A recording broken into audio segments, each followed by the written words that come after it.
কারণ আমি আপনি এই টেবিলে বসে ৩২ নাম্বার ভাঙার বিরুদ্ধে কথা বলতে পারি যে না এটা তো এরকম ঠিক হয়নি, এটা একটা মব কালচার বা এরকম, কিন্তু মানে কোনোভাবেই ট্রাস্টেড না এবং তারা বেইমান, তারা বারবার বেইমানির রাজনীতি করবে। তারা যদি আমাদের মাঝখানে ঢোকেও এটা সাপ হিসেবে ছবল দিয়ে তারা বের হয়ে যাবে। না দেখুন, আমরা মানে কোনো মতেই এইরকম কিছু কাজকে আমরা সাপোর্ট করি না যে আসলে কোনো তার বাড়ি হামলা করা বা এটা অবশ্যই না। আমরা বারবার বলছি কিন্তু আইনি প্রক্রিয়ার মাধ্যমে এদেরকে বিচারের কথা।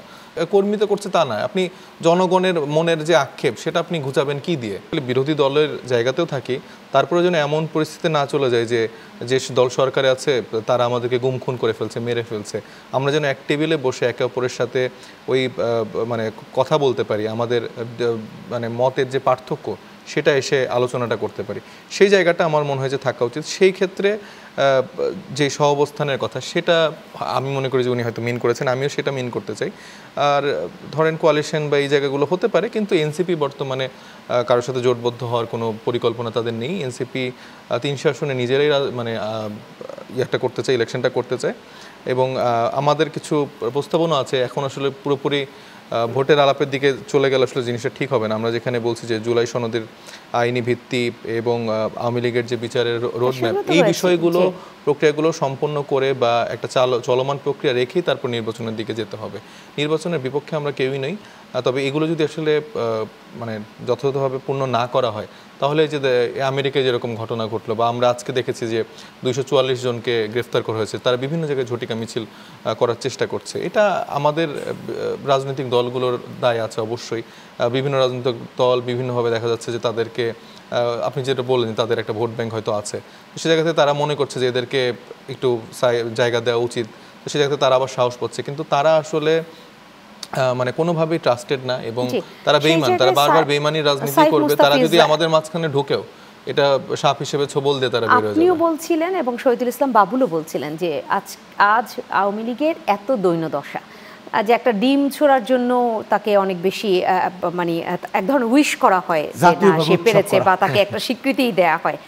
সেইখানে ডিম যদি ওই বিদেশের মাটিতে একজন ছুড়লো, এই দেশে আবার তার বাড়িতে, সেই জাহিদুল ইসলামের বাড়িতে বা বাড়ির ফটকে ডিম নিক্ষেপ, সেটা দৈন্যদশার মধ্যে আবার এই ডিম নিক্ষেপটা একটু কেমন হয়ে গেল না?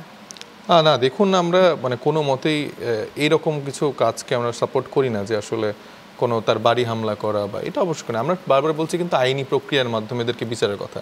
তাহলে তো আমরা ধরেন এনসিপি তারপরে বিএনপি আমরা কিন্তু বারবার প্রত্যেকের বাড়ি বাড়ি গিয়েই তো হামলা করতে পারি। আমরা এই রাজনীতিতে বিশ্বাস করি না। আমরা বিশ্বাস করি যে রাজনৈতিকভাবে বাংলাদেশের যে আইন আছে, বিচার আছে, এর মাধ্যমে যেন তাদের বিচার করা হয়। তাদের পরিবারের যদি কেউ যুক্ত থাকে তাদেরকে, তারা যদি কোনোভাবে কাউকে আশ্রয় প্রশ্রয় দেয়, আমরা আজকেও দেখেছি যে ডিএমপি কমিশনার বললো যে আওয়ামী লীগের অনেক যারা বাইরে পালিয়ে আছে তাদের ফ্ল্যাটে, তাদের বাসায় অনেক আওয়ামী লীগের লোকজন লুকিয়ে আছে। এবং আমরা আপনার গোপালগঞ্জেও জানেন মানে একটা তারা ওইখানকার একটা ঘাঁটি বানিয়ে ফেলছে সেখানকার। আমি জানি যে অনেক মানুষ আছে যারা আসলে রাজনৈতিকভাবে একটা মুক্তি চায়, কিন্তু কথা শোনাতে পারছেন না যে এরকম একটা ডিম নিক্ষেপ করতে হবে কেন। আপনাদের জেলায় যারা রয়েছে জেলা পর্যায়ে কথা শোনাতে পারছেন না, সেটা জানতে চাচ্ছি।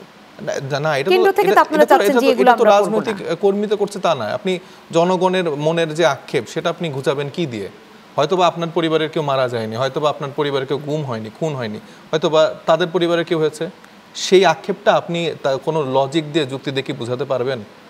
কারণ আমি আপনি এই টেবিলে বসে ৩২ নাম্বার ভাঙার বিরুদ্ধে কথা বলতে পারি যে না এটা তো এরকম ঠিক হয়নি, এটা একটা মব কালচার বা এরকম, কিন্তু এই ৩২ নাম্বারকে ঘিরে যেভাবে একটা মানে মসজিদ মন্দিরের মতো করে একটা মানে কাবা শরীফের মতো একটা ব্যাপার বানিয়ে ফেলা হয়েছে, একটা ধর্ম বানিয়ে ফেলা হয়েছে শেখ মুজিবকে, তারপরে তাদের আওয়ামী লীগকে, সেই ব্যাপারটার সেই স্টেরিওটাইপটা আপনি ব্রেক করবেন কি দিয়ে? মানুষের, সাধারণ মানুষের মধ্যে একটা আক্ষেপ জন্মে আছে, এটা তো তাদের দায়ভার।